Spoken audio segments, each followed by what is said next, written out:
안녕하세요. 언제나 저한테는 1등, 자랑스러운 아들을 둔 50대 평범한 엄마입니다. 전 타국에서 아들을 구하고 돌아왔는데요. 우리 아들이 당한 고통을 생각하면 지금도 치가 떨릴 정도예요. 그야말로 인간 이하의 취급을 받으며 생지옥을 경험하고도 다시 일어선 우리 아들을 보면 요즘 더 자랑스럽게 느껴집니다. 그 생생한 이야기를 제가 전해드릴게요. 이 자랑자식이 주책이라고 할 수도 있겠지만 제 아들은 정말 똑똑한 아이였어요. 유치원 때부터 남달랐죠. 한글은 4살 때 뗐고 영어 동화책도 혼자 읽더라고요. 초등학교 2학년 때 담임 선생님이 저를 따로 부르신 적이 있었어요. 뭔가 문제가 있나 싶어서 가슴이 철렁했는데 선생님 말씀을 듣고 제 어깨가 더 올라갔죠. 아이 어머니, 진영이는 특별한 아이예요. 영재교육원을 알아보시는 게 어떨까요? 그때부터 시작이었죠. 영재교육원에 합격하고 각종 수학 경시대회, 과학 올림피아드 상을 다 휩쓸었어요. 중학교 때는 전교 1등을 한 번도 놓친 적이 없었고요. 그리고 고등학교 입시 때 과학고에 수석으로 합격했답니다. 과학고 입학식 날 아직도 잊을 수가 없어요. 전국에서 모인 수재들 사이에서도 우리 아들이 가장 빛나 보였거든요.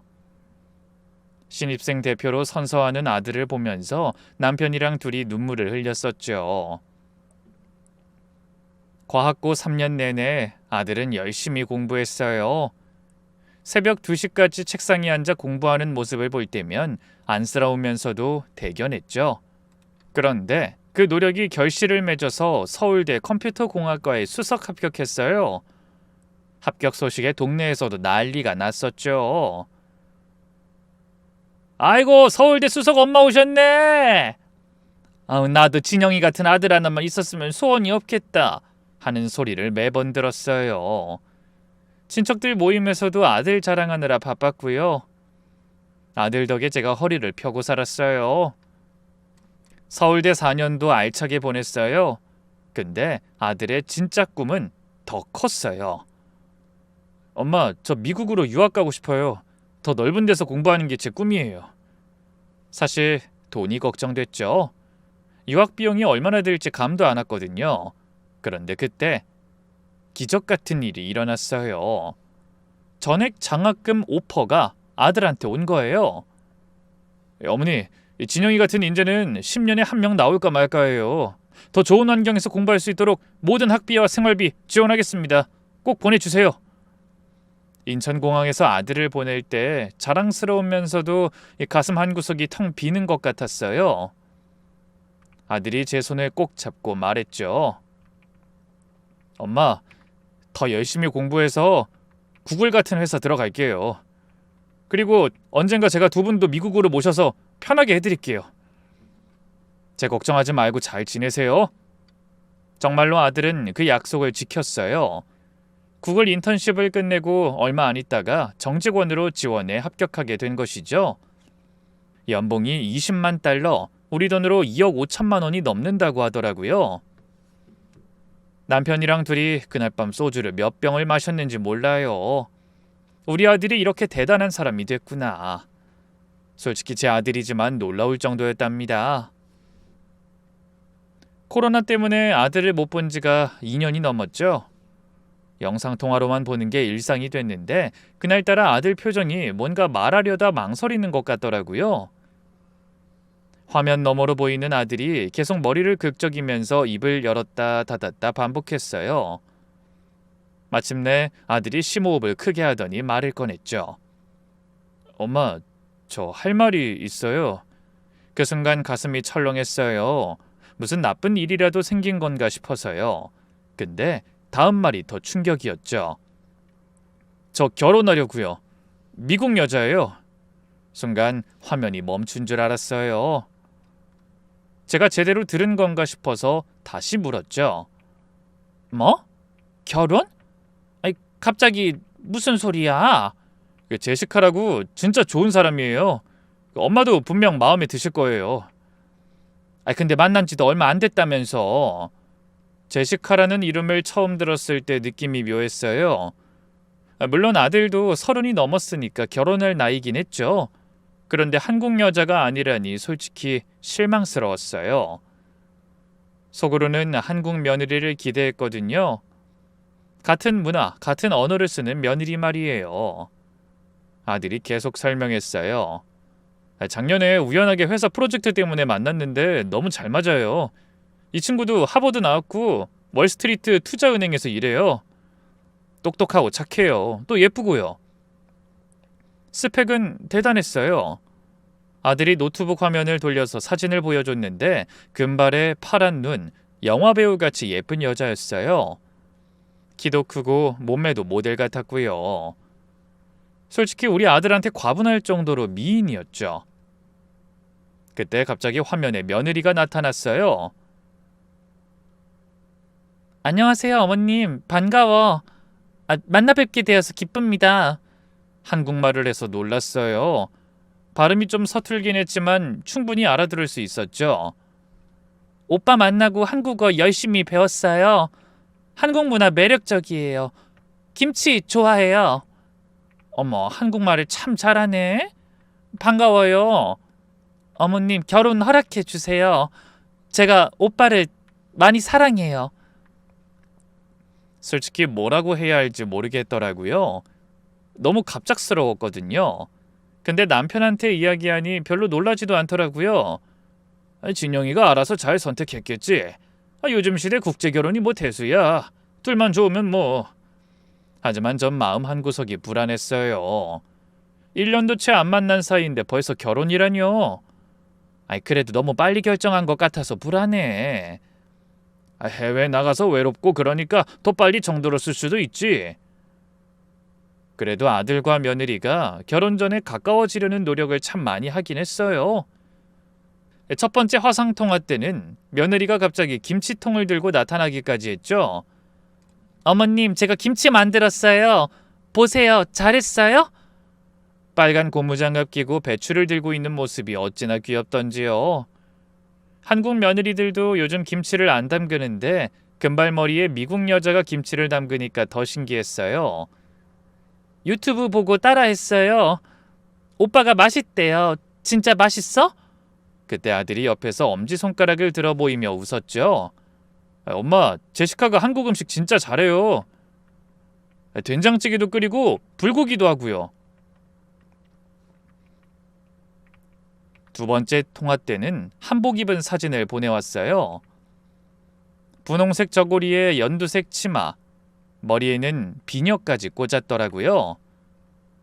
한국 여자보다 더 한국 여자 같았어요. 어머님, 전통 결혼식 하고 싶어요. 코로나 끝나면 한국에서 다시 결혼식 해도 돼요?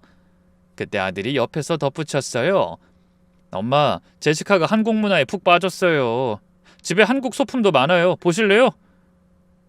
닭이도 모으고 있고 병풍이랑 도자기도 있어요. 옛날부터 한국을 좋아했대요. 어머님, 저 한국 너무 좋아요. 말은 이렇게 예쁘게 하는데 왜 불안했을까요? 뭔가 연기하는 것 같은 느낌이 들 때가 있었어요. 특히 며느리가 웃을 때 입만 웃는 것 같았달까요? 하지만 아들이 행복해 보여서 그냥 넘어갔죠. 제가 너무 문화적 차이를 이해 못하는 건가 싶기도 했고요.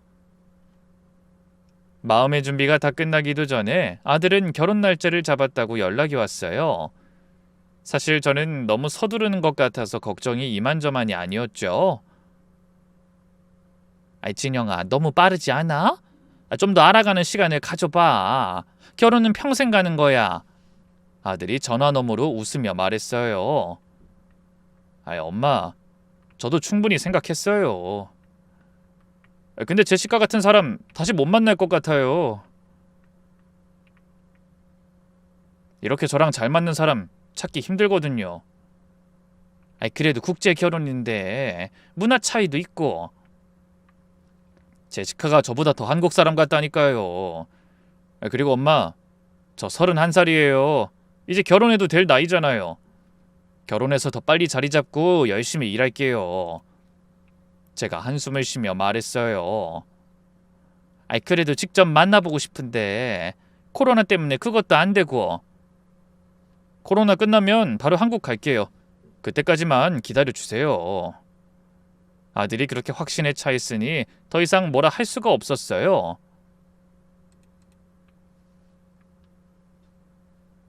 몇 개월 뒤에 아들과 며느린 LA의 작은 가든에서 결혼식을 올렸어요.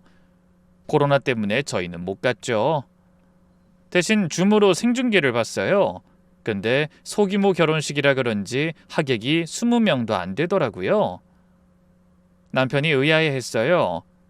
제시카 가족은 왜 이렇게 없어? 친구들도 없나? 신부 측에서 온 사람이 딱 3명이었거든요. 중년 여자 1명이랑 노부부였는데 며느리가 친척이라고만 대충 소개했어요. 그런데 그분들 표정이 다 어두웠어요. 억지로 온 것 같은 표정이랄까요? 축하하는 마음이 전혀 느껴지지 않았죠. 결혼식이 끝나고 화면으로 인사를 주고받았어요. 이제부터 저를 잘 부탁드려요, 아버님, 어머님. 엄마, 아빠, 우리 정말 잘 살게요. 한국에 빨리 가고 싶어요. 그래, 우리 진영이 잘 부탁하고 빨리 만나자. 진심으로 우리 아들이 행복하기만 하면 된다고 생각했어요. 설령 며느리가 저한텐 어색하고 불편한 감은 있더라도 아들이 선택한 사람이니까요. 근데 그 결혼식이 끝나고 나서부터 뭔가 달라지기 시작했어요. 일주일 후 아들에게 전화했더니 며느리가 받아서 여행 중이니 나중에 연락하겠다고 하더라고요. 한 달 후엔 바빠서 통화가 어렵다는 문자만 한 통 왔고요. 그래도 그때는 신혼이니까 이해했어요. 둘만의 시간이 필요하겠지 싶었죠. 근데 첫 명절이 문제였어요. 그래도 명절이니 영상통화라도 하자고 했는데 그때도 아들이 아니라 며느리가 전화를 받았어요. 그러더니 갑자기 이런 소리라는 겁니다. 어머님, 진영 오빠 몸이 안 좋아요. 다음에 연락드릴게요. 그 다음이 언젠지 며느린 말하지 않았어요. 그리고 다음은 계속 오지 않았죠. 3월 아들 생일에도, 5월 어버이날에도, 7월 제 생일에도 아들과는 통화할 수 없었어요. 며느리가 항상 회사 일 때문에 정신없다는 문자만 보낼 뿐이었죠. 그리고 거의 3개월 만에 아들과 영상통화를 했어요. 며느리가 연결해 주더군요. 근데 화면에 나타난 아들을 보고 깜짝 놀랐어요. 잘생기고 건강했던 아들이 완전히 다른 사람이 되어 있었거든요. 광대뼈가 튀어나오고 눈은 퀭안이 들어가 있었어요. 볼살이 다 빠져서 6개월 사이에 적어도 10kg은 빠진 것 같았죠. 아이, 진영아, 어머, 너 왜 이렇게 살이 빠졌니? 요즘 다이어트 중이에요. 건강해지려고요. 대답을 하면서도 아들이 계속 시선을 화면 밖 어딘가로 돌리더라고요. 마치 누군가의 눈치를 보는 것처럼요. 며느리가 옆에서 지켜보고 있는 게 분명했죠. 제가 걱정스럽게 물었어요. 밥은 제대로 먹니? 한국 음식은 가끔씩이라도 해먹어? 이제 한국 음식은 잘 안 먹어요. 느끼해서요. 그 말에 며느리가 옆에서 끼어들었어요. 한국 음식 나트륨 너무 많아요. 건강에 안 좋아요. 그렇죠, 자기? 아들이 고개를 끄덕였어요. 마치 로봇 같았죠. 자기 의지는 하나도 없는 것 같았어요. 제가 다시 물었어요. 진영아, 친구들은 만나니? 케빈이랑 성민이는? 요즘 안 만나요. 신사업 준비하는 것 때문에 너무 바빠서요. 대화하는 내내 아들의 손이 떨리는 게 보였어요. 테이블 아래로 손을 내리고는 주먹을 꽉 쥐더라고요. 뭔가 참고 있는 것 같았어요. 아니면 무서워하고 있거나요. 얼마 뒤 전 추석을 핑계 삼아 억지로라도 아들 얼굴을 봐야겠다고 고집을 부렸죠. 며느리가 계속 아들이 바쁘고 컨디션이 안 좋다곤 했지만 명절이니까 잠깐이라도 얼굴은 봐야겠다고 끝까지 우겼어요. 어머님, 오빠 지금 샤워 중인데 제가 대신 인사드릴게요. 아니야, 진영이 나올 때까지 기다릴게. 그때 며느리 표정이 순간 일그러졌어요. 정말 짧은 순간이었지만 분명히 봤죠. 분노 같은 거였어요. 하지만 금세 미소를 지으며 말했어요. 어머님은 오빠에 대한 사랑이 대단한 것 같아요. 오빠가 얼마나 자랑스러우세요? 아이, 당연히 자랑스럽지. 우리 진영이처럼 훌륭한 아들이 어딨어. 며느리가 이상한 웃음을 지었어요. 비웃는 것도 아닌 냉소적인 웃음이었죠. 한국 엄마들은 아들 자랑 진짜 많이 해요. 마치 자기 작품인 것처럼. 뭐? 아이, 그건 세계 어느 나라 엄마라도 다 그럴 거야. 그냥 전 이해가 안 돼요. 이제 오빠도 성인이고 독립적인 인간인데. 그때 뒤에서 아들 목소리가 들렸어요. 드디어 화면에 나타난 아들의 모습은 정말 수척했어요. 저번보다 더 심각했죠. 이번엔 뼈에 가죽만 남은 것 같았죠. 손톱은 다 물어뜯어서 피가 나 있었고 손이 계속 떨렸어요. 눈동자도 초점이 없었고 말할 때도 입술이 파르르 떨렸죠. 그리고는 며느리가 아들 귀에 대고 뭔가 속삭였어요. 영어였는데 목소리가 날카로웠죠. 아들이 고개를 끄덕이더니 억지로 웃으며 말했어요.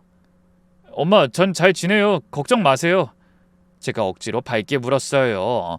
아이, 진영아, 곧 추석인데 맛있는 거라도 좀 먹었니? 네, 잘 먹어요. 너 좋아하는 잡채랑 전도 부쳐서 먹으면 좋을 텐데. 엄마도 참 허전하네. 이제 한국 음식 잘 안 먹어서 괜찮아요. 분명 거짓말이었어요. 아들이 거짓말할 때 나타나는 버릇을 제가 알거든요. 그나저나 살이 너무 빠진 것 같은데 병원은 가봤어? 아들이 뭔가 말하려고 입을 열었는데 며느리가 카메라 앞으로 왔어요. 어머님, 오빠 다이어트 중이라니까요. 더 건강해지려고 노력하는 거예요. 그때 아들이 작은 목소리로 말했어요. 엄마, 저 이제 한국에는 안 갈 거예요. 그 말에 가슴이 무너져 내렸어요. 절 다시는 안 본다는 말처럼 들렸거든요. 뭐? 왜? 그냥 미국이 좋아요. 여기서 계속 살려고요. 마치 외운 대사를 읽는 것 같았어요.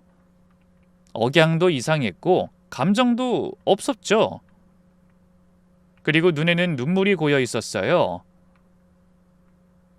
도와달라고 외치는 것 같았는데 입으로만 다른 말을 하고 있었죠. 엄마인 제가 아들 마음을 모를 리가 없었어요. 제가 아들에게 다급하게 말했죠. 진영아, 무슨 일 있으면 엄마한테 말해. 엄마가 도와줄게. 아들이 입을 열려는 순간 며느리가 노트북을 확 닫아버렸어요. 통화가 끝나고 몇 초 후 뭔가 들렸어요. 며느리의 날카로운 목소리였죠. 영어라 정확히는 모르겠지만 분명히 아들을 야단치는 것 같았어요. 통화를 끊고 나서도 며느리의 그 표정이 잊혀지지가 않았어요. 제가 아들을 찾을 때마다 보이는 짜증, 분노, 질투도 있었죠. 마치 제가 뭔가를 빼앗아가는 것처럼 보는 그 눈빛이 무서웠어요. 하루는 남편한테 이날 일을 말했어요. 제시카가 이상해. 내가 진영이 찾을 때마다 화를 내는 것 같고. 시어머니가 자꾸 연락하니까 부담스러운 거지. 우리랑은 문화가 다르잖아. 찜찜한 마음을 지울 수 없던 시점에 며느리한테서 전화가 왔어요. 아들이 아니라 며느리가 먼저 전화한 건 처음이었죠. 어쩐지 목소리가 평소보다 차갑게 느껴졌어요. 어머님, 중요한 이야기가 있어요. 뭔가 불길한 예감이 들었지만 일단 들어봤죠. 응? 무슨 일이니? 오빠가 향수병이 너무 심해요. 이번에 회사에서 경고도 받았어요. 향수병? 진영이가? 며느리가 차분하게 설명했어요. 네, 한국 생각만 하면 일에 집중을 못해요. 친구들이랑 연락할 때마다 더 심해지고요.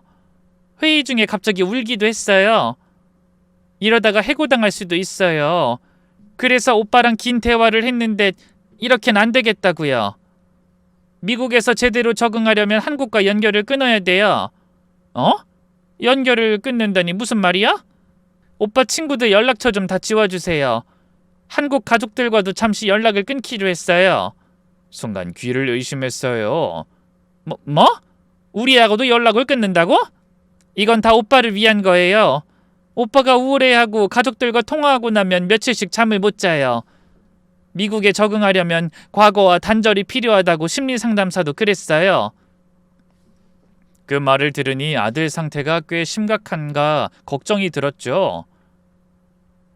심리상담사까지 만났어? 아니, 많이 심각한 거야? 네, 오빠 상태가 심각해서 데려갔어요. 오빠처럼 가족 유대가 강한 사람일수록 새로운 환경 적응이 어렵대요. 일시적으로라도 한국과의 연결을 끊고 미국 생활에만 집중해야 한대요. 그러니까 어머님도 도와주세요. 제가 반박했어요. 아이, 그래도 그건 진영이한테 직접 들어야겠는데. 혹시 진영이 없니? 오빠 약 먹고 자고 있어요. 불면증 약이요. 오빠가 너무 힘들어해요. 약까지 먹어? 네, 저도 힘들어요. 하지만 이게 오빠를 살리는 길이에요. 과거에 얽매이면 앞으로 갈 수 없잖아요. 오빠도 그걸 원해요. 한국에서 있던 모든 기억을 지우고 싶대요. 오빠 이제 더 이상 한국에 있던 그 사람 아니에요. 그 말을 듣는 순간 온몸에 소름이 돋았어요. 한국에서의 모든 기억을 지우고 싶다뇨.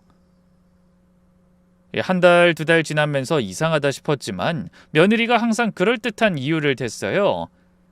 어머님 목소리 들으면 더 힘들어해요. 오빠가 안정되면 바로 연락드릴게요. 그땐 며느리 말이 일리가 있는 것 같았어요.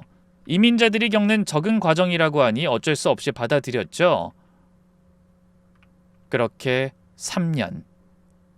영상통화는 꿈에도 못 꾸고 아들 목소리를 직접 듣지 못한 채 며느리를 통해서만 안부를 전달받았어요. 그러다 뜻밖의 전화 한 통을 받았죠. 아들의 대학 동기이자 같은 회사 동료였죠. 그 친구도 한국계 미국인이라 한국말을 잘했어요. 어머님 안녕하세요. 저 케빈입니다. 혹시 진영이하고 연락 잘 되세요? 아니, 요새 진영이가 향수병으로 많이 힘들다고 해서. 왜, 무슨 일 있니? 케빈이 한숨을 쉬며 말했어요. 어머님, 그 진영이한테 무슨 일 있는 것 같아요. 갑자기 회사도 그만뒀어요. 뭐? 회사를 그만뒀다고? 그런 이야기는 없었는데? 그렇게 가고 싶어 하던 좋은 직장을, 그렇게 자랑스러워했던 직장을 그만뒀다는 거예요. 케빈이 계속 말했어요. 더 이상한 건요, 집에서 안 나온대요. 마당에도 안 나오고 커튼만 쳐놓고 있대요. 혹시 진영이 만나봤니? 그게 제시카가 못 만나게 해요. 전화해도 제시카가 받고 진영이는 바쁘다, 자고 있다 이런 식으로만 말해요. 한 번은 집에 찾아갔는데 제시카가 문도 안 열어줬어요. 심리치료 받는다는데 이렇게 아무도 안 만나는 게 진영이 건강에 좋을지 모르겠어요. 점점 더 심각한 상황이라는 게 느껴졌어요. 그때 케빈이 더 충격적인 이야기를 했죠. 그 회사 사람들이 그러는데 제시카가 진영이 폰도 관리한대요. 진영이가 그래서 연락도 마음대로 못해요. 어머님, 정상이 아니에요. 뭔가 진영이가 말 못하는 게 있어요. 참, 우리 아들이 죄수도 아니고 왜 며느리에게 감시를 받으며 사는 건가 싶었어요. 그런데 며칠 뒤 새벽, 며느리를 통해서만 소식을 들었던 아들에게서 전화가 왔어요. 발신자의 아들의 이름을 보는 순간 가슴이 뛰었죠. 드디어 아들이 안정을 찾았나 싶어서 반가운 마음에 급하게 받았죠. 진영아, 정말 오랜만이다. 엄마야. 근데 들려온 목소린 제가 기대했던 것과 완전히 달랐어요. 엄마. 아들 목소리가 떨리고 있었어요. 울먹이는 것 같기도 하고 숨소리도 거칠었죠. 진영아, 무슨 일이야? 왜 그래? 한참 동안 아무 소리가 안 들렸어요. 숨소리만 거칠게 들릴 뿐이었죠. 마치 뭔가에 쫓기는 사람처럼 헐떡거리는 소리였어요. 그러다 아들이 힘겹게 말했어요. 엄마, 나 절대로 찾지 마세요. 그 말을 듣는 순간 온몸에 소름이 돋았어요. 뭐? 무슨 소리야 그게? 제발 부탁이에요. 찾아오지 마세요. 연락도 하지 마세요. 그 목소리에 공포가 묻어 있었어요. 아이 진영아, 무슨 일 있니? 채식하는 괜찮은 거야? 그때 뒤에서 날카로운 여자 목소리가 들렸어요.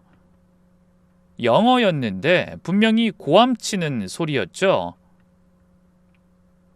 그리고 뭔가 부딪히는 소리가 나더니 전화가 뚝 끊겼어요. 다시 걸어도 꺼져 있었고 문자를 보내도 답이 없었어요. 남편을 깨워서 이야기했더니 처음엔 대수롭지 않게 여기더라고요. 내일 다시 연락해봐. 부부싸움 했나 보지. 신혼 때 많이 싸우잖아. 하지만 전 알았어요. 이건 단순한 부부싸움이 아니라는 걸요. 아들 목소리에 묻어있던 그 절망감과 공포는 연기가 아니었어요. 전화를 받고 나서 전 결심했어요. 더 이상 기다릴 수 없다고요. 아들의 떨리는 목소리, 자기를 찾지 말라는 그 절박한 부탁이 계속 귓가에 맴돌았어요. 그건 분명 도와달라는 신호일지도 모른다는 생각이 들었죠. 여보, 나 내일 비행기표 끊을 거야. 그래도 혼자 가는 건 위험해. 내가 같이 갈게. 아니야. 당신은 회사도 그렇고 여기 있어야지. 나 혼자 갈 수 있어. 사실 무서웠어요. 영어도 잘 못하고 미국도 처음이고 무엇보다 며느리가 어떤 사람인지 모르니까요. 하지만 엄마잖아요. 자식이 위험한데 무서워서 어떻게 가만히 있을 수 있나요? 전 옆집에서는 미국 교포 며느리 성현이한테 도움을 요청했어요. 고맙게도 LA 사는 사촌오빠 연락처를 주면서 말했어요. 어머니, LA 경찰이에요. 혹시 위험하면 바로 연락하세요. 절대 혼자 다니지 마세요. 혹시 몰라서 케빈한테도 연락했어요. 케빈아, 네 고모가 변호사라고 했지. 거기 가기 전에 연락 좀 해줄래? 네, 어머님. 제가 고모한테 다 설명해 놓을게요. 언제 출발하세요? 내일 모레 15일 비행기로 가. 짐을 싸면서 아들 사진을 하나하나 넣었어요. 군복 입은 사진, 대학 졸업 사진. 언제부터 우리 아들이 저렇게 행복한 표정을 잃어버렸을까요? 결혼하고 나서부터죠? 며느리를 만나고 나서부터 아들의 불행이 시작됐어요. LA 비행기표를 끊었어요. 편도로요. 언제 돌아올지 모르니까요. 공항으로 출발하는 날 남편이 걱정스럽게 절 보며 이렇게 말해줬어요. 여보, 조심해. 무슨 일 있으면 바로 연락하고. 진영이 잘 보고 와. 별일 없을 거야. 걱정 마. 우리 아들 내가 구해올게. 비행기에 오르면서 계속 기도했어요. 제가 너무 늦지 않았기를, 아들이 무사하기를. 14시간의 비행시간이 14년처럼 느껴졌어요. 계속 아들 생각뿐이었죠. 처음 미국 유학 보낼 때는 자랑스러운 마음으로 가득했는데 이번엔 두려움과 걱정뿐이었어요. LA 공항에 도착해서 핸드폰을 켰어요. 아들한테 문자를 보냈죠.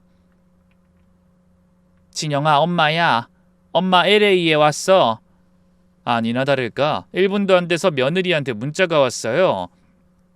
어머님, 오빠 상태가 더 심해진다니까요. 지금은 절대 안 돼요. 돌아가세요. 그 문자를 보는 순간 확신했어요. 며느리가 아들 휴대폰을 감시하고 있다는 걸요. 그리고 아들을 절대 만나게 해주지 않으려 한다는 걸요. LA 공항에서 우버를 타고 한인타운 숙소에 짐을 풀었어요. 케빈이 알려준 아들 집 주소를 구글 지도로 다시 확인했죠. 숙소에서 40분 정도 거리였어요. 다음 날 아침 성현이가 소개해준 경찰 데이빗을 만났어요. 다행히 한국말을 잘했죠. 어머님, 일단 제가 같이 가드릴게요. 혹시 모르니까요. 아이, 정말 고마워요. 여기서 한국말 하는 사람 만나니까 마음이 놓이네요. 우버를 타고 아들 집으로 향했어요. 차창 밖으로 보이는 LA의 풍경이 낯설었죠. 팜트리가 늘어선 거리, 넓은 도로. 마당이 딸린 큰 집들, 우리 아들이 이런 곳에 살고 있구나 싶으면서도 과연 어떤 상태로 있을지 걱정이 앞섰어요.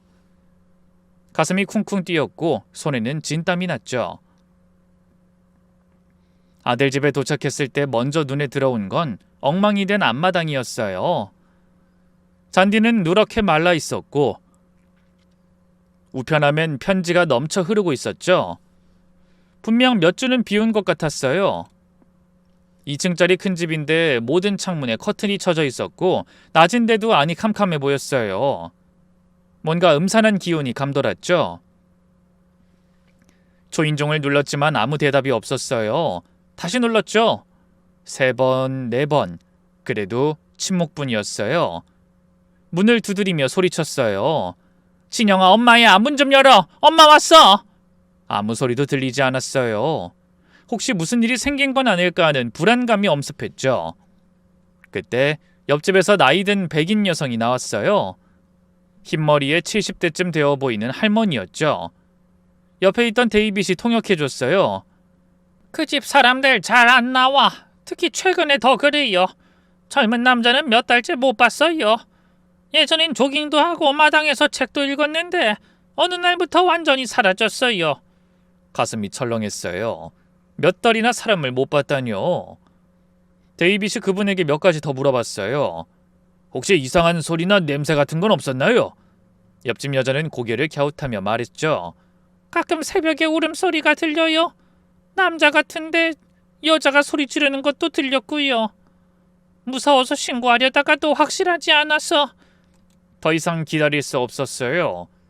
전 케빈한테 전화해서 예비 열쇠 이야기를 물으니 화분 밑에 숨겨둔 비상키가 있을 거래요. 아들이 항상 열쇠를 잃어버려서 거기에 숨겨뒀다고요. 다행히 3번째 화분 밑에 열쇠가 하나 있었죠. 문을 열고 들어가는 순간 코를 찌르는 악취가 났어요. 썩은 음식 냄새, 곰팡이 냄새, 그리고 뭔가 더 역겨운 냄새가 섞여 있었죠. 거실은 쓰레기 더미였어요. 피자 박스, 중국 음식 용기, 빈 병들이 여기저기 널브러져 있었고 파리떼가 윙윙거렸어요.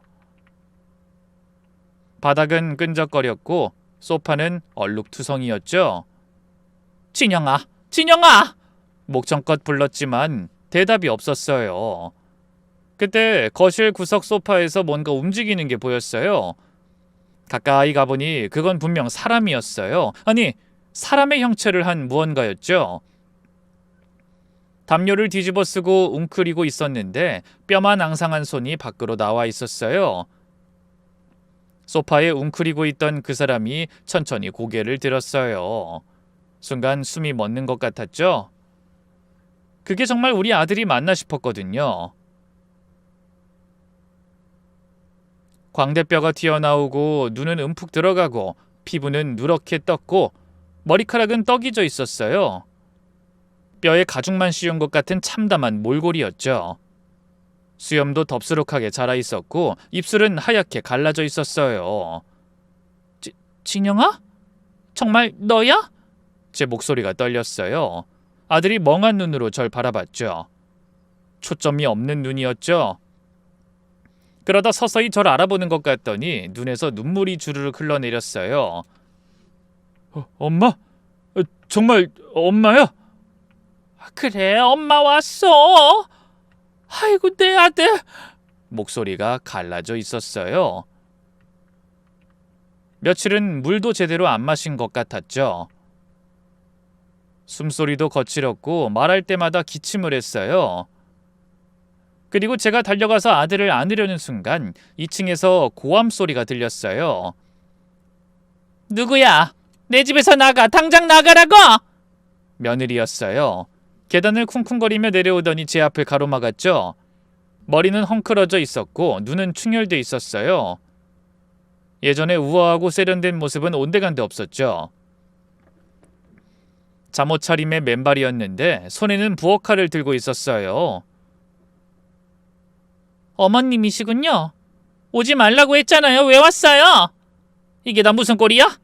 너 대체 내 아들한테 무슨 짓을 한 거야? 며느리가 입꼬리를 올리며 기괴한 표정으로 웃었어요.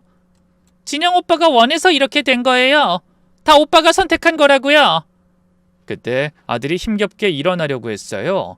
그런데 다리에 힘이 없는지 그대로 주저앉았죠. 가까이 가서 보니 더 충격적이었어요. 팔뚝에 멍자국이 여러 개 있었고 손목엔 뭔가에 묶였던 것 같은 빨간 자국이 선명했어요.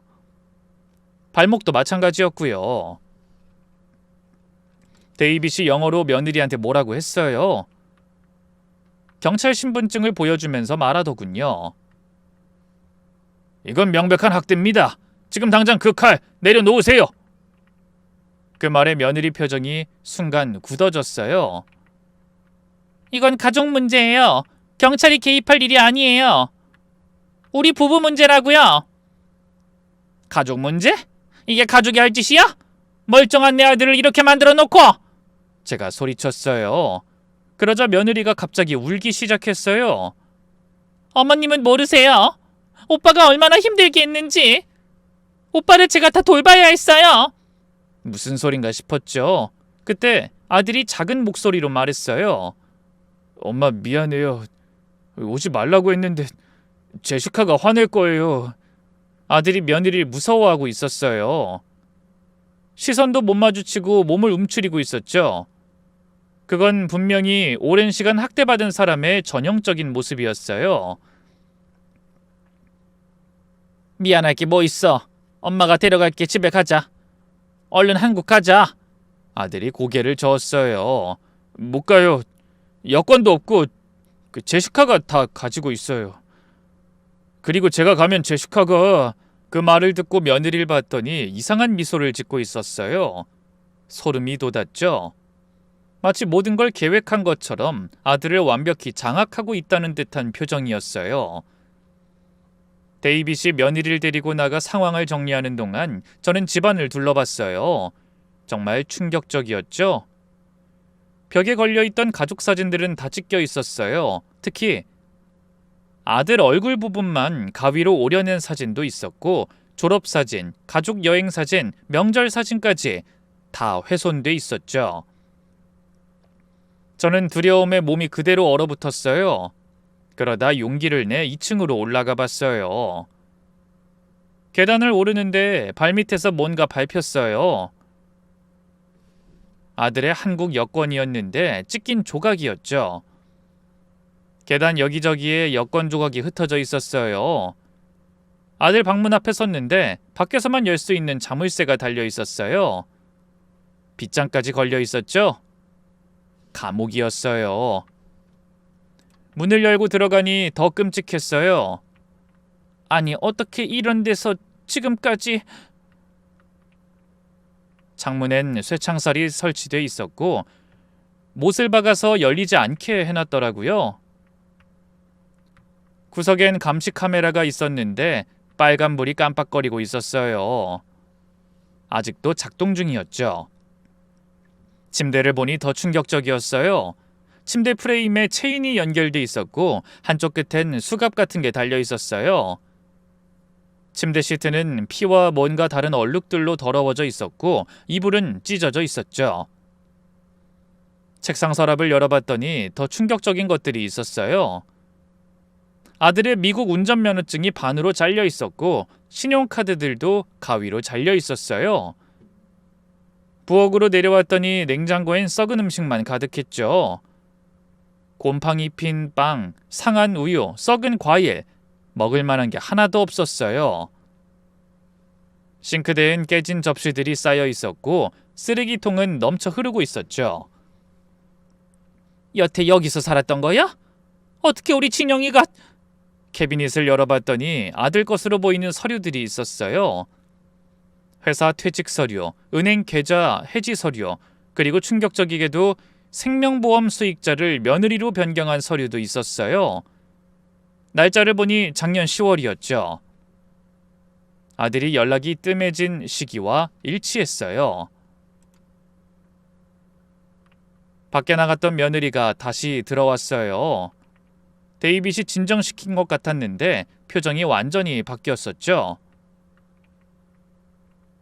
아까의 당황하던 모습은 사라지고 차갑고 계산적인 표정이었어요. 마치 답답했던 가면을 벗은 것 같았어요. 심지어 전보다 한국어도 더 유창했죠. 당신 아들이 아직도 자랑스러워요? 아직도 완벽한 아들이에요? 그게 무슨 소리야? 너 왜 우리 애한테 이런 짓 한 거야? 며느리가 계단에 걸터 앉으며 말했어요. 연극 무대에 선 배우처럼 여유로웠죠. 한국 엄마들이 다 그렇죠? 아들 자랑하기 바쁘고 완벽한 아들 만들려고 유학 보내고 어머님도 그랬잖아요. 오빠가 얼마나 똑똑한지 볼 때마다 자랑했죠. 어릴 때부터 우리 애는 너무 똑똑하고 못하는 게 하나도 없고 자랑하느라 바빴죠? 그게 뭐가 잘못됐어? 내 자식 자랑하는 게 무슨 죄야? 며느리가 웃었어요. 근데 그 웃음이 섬뜩했죠. 광기가 서린 웃음이었어요. 왜 이런 짓을 한 거야? 우리 진영이가 너한테 뭘 잘못했어? 저도 한국 엄마가 있었어요. 양엄마였지만요. 저를 완벽한 한국 딸로 만들려고 했죠. 한국말 가르치고 한국 음식도 알려주고 나중에는 한국 전통 악기도 배우게 했어요. 그래서 그게 뭐? 전 정말 열심히 따랐어요. 완벽한 한국 딸이 되려고요. 근데 양엄마가 임신했어요. 그리고 아들을 낳았죠. 진짜 한국 피가 흐르는 아들을요. 며느리 눈에서 눈물이 흘렀지만 목소리는 더 날카로워졌어요. 그리고 절 버렸어요. 진짜 한국 아이가 생겼으니 넌 필요 없다고 했어요. 그때 내가 10살 때였어요. 하루아침에 짐 싸서 나가라고 했죠. 진짜 한국 아이가 생겼으니 가짠 필요 없어. 그 여자가 그랬어요. 10살 꼬마한테요. 그건 그 사람이 나쁜 거지. 근데 왜 우리 아들한테 한국 엄마들은 다 똑같아. 아들을 자랑거리로만 생각하니까. 근데 그 완벽한 아들이 망가지면 어떻게 될까요? 그 자랑스러운 아들이 쓰레기가 되면 어떤 기분일까요? 며느리가 일어서며 말했어요. 그래서 실험했어요. 그 완벽한 아들이 망가지면 포기할까? 아니면 끝까지 사랑할까? 실험? 내 아들로 실험을 했다고? 제가 다리에 힘이 풀려 주저앉았어요. 네, 난 보여주고 싶었어요. 어머님이 그렇게 자랑스러워하던 아들이 이렇게 망가질 수 있다는 걸요. 과학고, 서울대, 스탠포드, 구글 그런 것들이 다 무의미하다는 걸요. 어떻게 사람이 그럴 수 있어? 며느리가 제 앞에 쪼그려 앉으며 속삭였어요. 알고 싶으세요? 어떻게 망가뜨렸는지? 처음엔 사랑한다고 속삭이다가 갑자기 때렸어요. 밥을 주다가 빼앗았어요. 문을 열어주다가 가뒀어요. 그럼 사람이 어떻게 되는지 아세요? 개처럼 돼요. 주인만 바라보는 개. 이 나쁜 년. 어떻게 그런 짓을. 난 보여주고 싶었어요. 어머님이 그렇게 자랑스러워하던 아들이 이렇게 망가질 수 있다는 걸요. 과학고, 서울대, 스탠포드, 구글 그런 것들이 다 무의미하다는 걸요. 이제 오빤 모든 걸 잃은 폐인이에요. 제가 분노로 떨면서 말했어요. 아니야. 진영인 여전히 내 자랑스러운 아들이야. 네가 뭘 해도 그건 변하지 않아. 그 말에 며느리 표정이 일그러졌어요. 거짓말. 망가진 아들은 필요 없을 거예요. 내 양엄마처럼 버릴 거야, 당신도. 난 절대 내 아들 버리지 않아. 네가 이해할 수 없겠지만 진짜 엄만 그래. 진짜 엄마? 진짜가 뭔데? 피가 섞여야 진짜예요? 그때 아들이 힘겹게 말했어요. 제시카, 그만해. 엄마한테 그러지 마. 엄마는 아무 잘못 없어. 넌 아무 죄 없는 사람한테 왜 그래? 우리가 너한테 뭘 했다고? 죄가 없다고요? 당신 아들이 한국인이라는 게 죄야. 한국 엄마의 자랑스러운 아들이라는 게 죄라고요. 다 어머님이 만든 거예요. 당신 같은 한국 엄마들이 날 이렇게 만든 거라고. 내가 뭘 했다고? 난 네가 누군지도 모르는데. 다 똑같아요. 너희들은 다 똑같아. 당신이 뭘 알아? 쓰레기처럼 버려진 기분을 알아?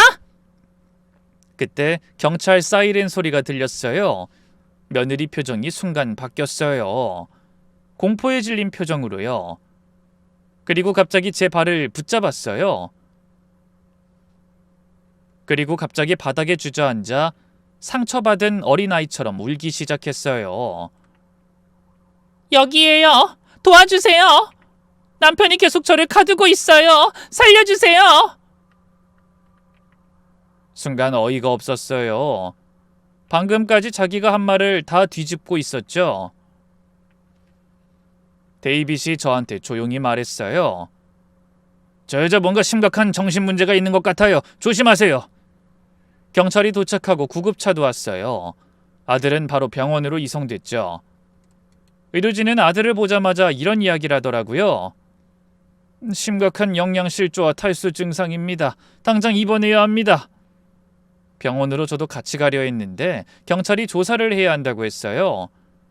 걱정했는데 시간에 맞춰 케빈과 그의 고모인 그레이스 변호사가 도착했고 통역을 도와줬죠. 옆집 부부도 경찰에게 상세히 증언했어요. 작년 겨울부터 이상했어요. 새벽에 남자 울음소리가 들렸어요. 처음엔 TV 소린 줄 알았는데 너무 자주 들려서 이상했죠. 부인이 덧붙였어요. 한 번은 마당에서 봤어요. 한겨울인데 여자가 남자를 끌고 나왔어요. 남자는 맨발에 반팔 반바지만 입고 있었죠.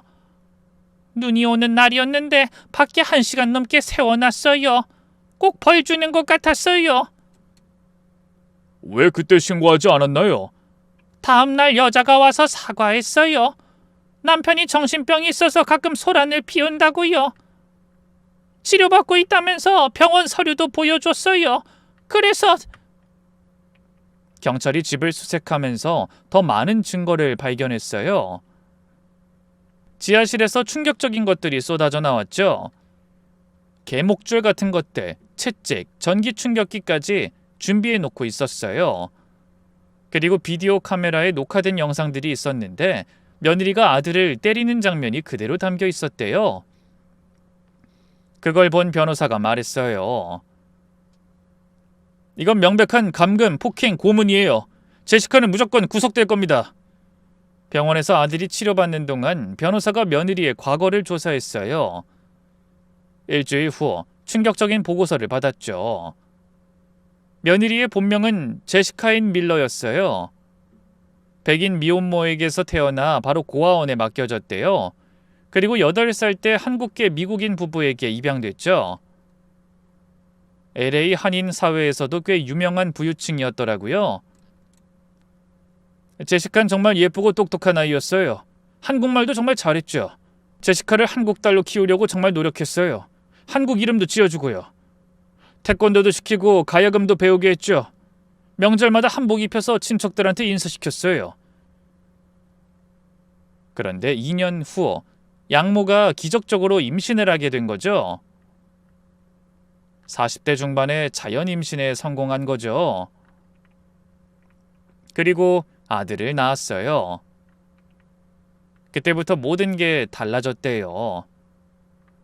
양부모의 전 가정부 마리아를 찾아냈는데 그녀의 증언이 가장 충격적이었어요. 아들이 태어나자마자 분위기가 완전히 바뀌었어요. 제시카한테 관심이 뚝 떨어졌죠. 그리고 석 달 후에 파양을 결정했어요. 입양하는 이 집안에 필요 없다고 했죠. 혹시 제시카가 그 말을 들었나요? 네, 듣고 있었어요. 그날 밤 제시카가 제 방에 와서 물었어요. 내가 진짜 한국 사람이 아니라서 버리는 거냐고요.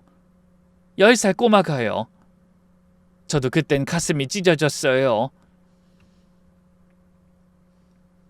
마리아가 참담한 얼굴로 계속 말했어요. 파양 당일이 정말 잔인했어요.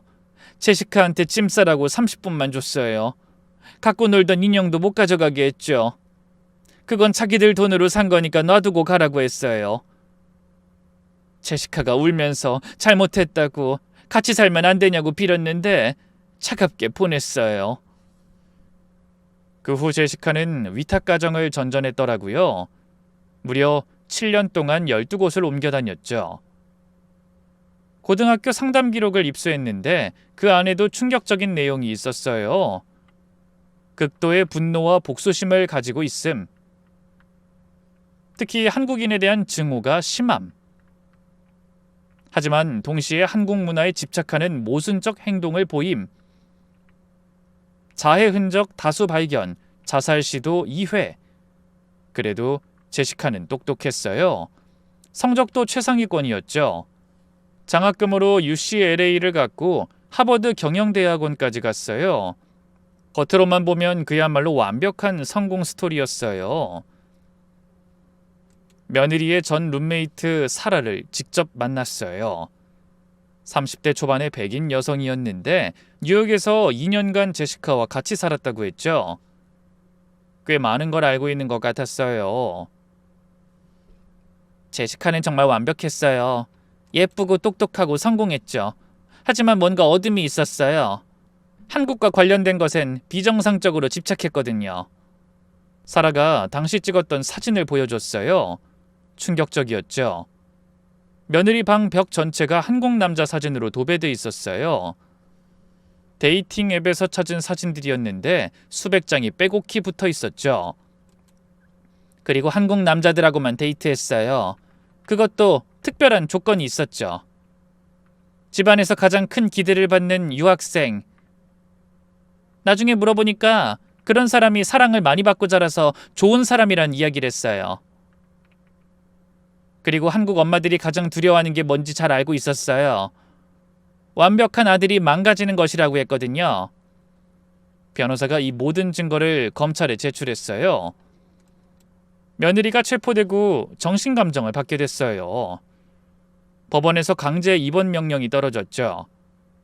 경찰 3명이 집에 와서 며느리를 데려가려 했는데 그녀의 반응은 상상을 초월했어요. 나 건드리지 마! 너희가 뭔데? 이건 내 집이야! 며느리가 부엌칼을 들고 휘둘렀어요. 경찰이 총까지 꺼내들었지만 며느린 미친 듯이 웃으며 소리쳤죠. 너희들 다 똑같아. 한국 엄마들 다 똑같다고. 완벽한 아들 만들어서 자랑하기 바쁘지? 그때 제가 앞으로 한 발 나섰어요. 제시카 그만해. 이제 다 끝났어. 내가 잘못한 게 뭐야? 그들이 먼저 날 버렸어. 난 피해자야. 그래, 넌 피해자야. 근데 이럴수록 평생 그 상처에서 벗어나지 못할 거야. 그 말에 며느리가 칼을 떨어뜨리고 바닥에 주저앉았어요. 왜 난 사랑받을 수 없어? 왜? 나도 진짜 딸이고 싶었다고. 넌 사랑받을 자격이 있는 아이야. 잘못된 사람을 만난 거고 그건 네 잘못이 아니야. 거짓말, 다 거짓말이야. 피가 섞이지 않으면 진짜가 아니야. 그때 한국계 경찰관이 다가왔어요. 며느리가 그를 보자 다시 심하게 발작했죠. 침을 뱉고 발로 차면서 소리쳤어요. 한국인 얼굴 보기 싫어. 다 꺼져. 너희들이 내 인생을 망쳤어. 결국 진정제를 놓고 구급차에 실었죠. 정신병원으로 가는 길에도 계속 중얼거렸대요. 한국 엄마가 내 인생을 망쳤어. 내가 진짜 한국 딸이 아니라서 버렸어. 구급차가 떠나고 저는 그 자리에 주저앉았어요. 온몸에 힘이 빠졌죠. 데이빗이 저를 부축해줬어요. 어머님 잘하셨어요. 정말 용감하셨어요. 아니에요. 저도 무서웠어요. 하지만 엄마니까요. 우리 아들을 지켜야죠. 병원으로 가는 길에 생각했어요. 며느리도 한때는 순수한 아이였을 텐데 어쩌다 저렇게 됐을까? 어린 시절에 며느리를 만나 위로해주고 싶다는 생각도 들었지만 병원에 가서 아들 상태를 보니 그 마음도 다 사라져버렸죠. 아들의 종합검사 결과는 심각했거든요. 체중이 정상의 60% 수준입니다. 심각한 영양실조와 탈수 상태고요. 근육 위축이 심해서 재활치료가 필요합니다. 그리고 정신적 충격이 너무 심각합니다. PTSD는 물론이고 우울증, 불안장애, 공황장애, 장기적인 치료가 필요해요. 솔직히 말씀드리면 조금만 더 늦었으면 자살 위험도 있었습니다. 아들이 입원한 병실에서 처음으로 제대로 대화를 나눴어요. 링거를 여러 개 맞으며 누워있는 아들이 제 손을 잡더니 힘겹게 말했죠. 엄마, 미안해요. 제가 바보였어요. 미안할 게 뭐가 있어. 네가 무슨 잘못을 했다고. 그 여자가 나쁜 거지. 아들이 눈물을 흘리며 말했어요. 아니에요. 엄마가 좀 더 알아보라고 했잖아요. 너무 서두르지 말라고. 제가 엄마 말을 안 들었어요. 제시카 같은 사람 다시 못 만날 것 같다고, 이렇게 잘 맞는 사람 없을 거라고 제가 바보같이 고집 부렸어요. 아들이 흐느끼며 계속 말했어요. 엄마가 걱정하던 게 다 맞았어요. 국제 결혼이 쉽지 않다고, 문화 차이가 있을 거라고. 제가 너무 자만했어요. 그래서 뭐든 다 잘 될 줄 알았어요. 진영아, 제가 더 강했어야 했는데, 엄마 말 듣고 좀 더 신중했어야 했는데. 제가 아들 손을 꼭 잡았어요. 진영아, 넌 충분히 강했어. 1년 넘게 버텼잖아. 살아있잖아. 그것만으로도 대단한 거야. 그리고 사랑했던 건 절대 잘못이 아니야. 네가 그만큼 순수했던 거지. 제시카가 처음엔 정말 좋았어요. 한국도 좋아하고 엄마를 존경한다고 했어요. 제 앞에서 김치도 담그고 한복까지 직접 사서 입고, 그때까진 정말 좋았어요. 근데 언제부터 변한 거니? 결혼하고 한 달 후부터요. 갑자기 한국 음식 먹지 말라고 하고 친구들도 만나지 말라고 했어요. 처음엔 그냥 부부끼리 맞춰가는 과정인 줄 알아서 저도 참았죠. 아들이 힘들게 계속 말했어요. 그러다 점점 심해졌어요. 엄마 욕을 하기 시작했고, 한국 이야기만 나와도 화를 내고, 나중엔 제 사진이랑 가족 사진까지 다 찢었어요. 그러다 나중엔 아무데도 못 나가게. 왜 도망치지 않았니? 신고라도 하지. 못했어요. 제시카가 제가 자기를 때렸다고 신고하겠다고 협박했거든요. 상처를 일부러 만들어서 사진도 찍어뒀대요. 그리고 여권이랑 신분증을 다 빼앗아서. 그래서 회사도 그만둔 거야? 아들이 고개를 숙였어요. 제시카가 제가 정신병이 있다고 했어요. 치료받아야 한다고. 그래서 의료휴직을 신청했는데 그게 길어지면서 결국 해고로 처리됐죠. 듣는 내내 가슴이 찢어졌어요. 우리 아들이 그런 지옥에서 지금까지 살았다뇨. 아들이 한참 말을 못하다가 겨우 입을 열었어요. 엄마, 제시카가 그랬어요. 엄마가 날 보면 실망할 거라고. 진짜 그게 무서웠어요. 엄마한테 항상 자랑스러운 아들이고 싶었는데, 이런 모습 보이면 엄마도. 절대 아니야. 네가 어떤 모습이든 넌 내 아들이야. 그건 영원히 변하지 않아. 한국으로 돌아온 후 아들은 서울의 정신과 전문 병원에 입원했어요. 처음엔 악몽에 시달렸죠. 매일 새벽마다 비명을 지르며 깨어났어요. 문 잠겼어요. 나가게 해주세요. 문 열라고요. 그럴 때마다 제가 손을 꼭 잡아줬어요. 진영아, 여긴 한국이야. 안전해. 엄마 여기 있어. 그래도 조금씩 나아지기 시작했어요. 살도 조금씩 오르고 가끔은 웃기도 했죠. 하루는 병원 정원을 같이 걸었는데 아들 얼굴이 그렇게 평화로워 보일 수가 없었어요. 엄마, 햇볕이 정말 따뜻해서 좋아요. LA 집에서는 커튼 친 채로만 살았거든요. 퇴원한 뒤로 아들하고 다시 예전처럼 세 식구가 함께 지내고 있어요. 물론 앞으로도 아들의 상처가 완전히 아물려면 시간이 더 필요할 거예요. 하지만 요즘은 한 번씩 제시카란 이름도 담담히 꺼내는 걸 보면 많이 좋아진 것 같기도 하네요. 엄마, 제시카가 불쌍해요. 10살에 버려진 아이가 얼마나 상처를 받았으면. 그래도 그건 남을 해칠 이유가 되지 않아. 알아요. 하지만 이해는 돼요. 상처가 사람을 얼마나 망가뜨리는지 알거든요. 저도 그 아이가 불쌍하지만 그렇다고 용서할 수는 없어요.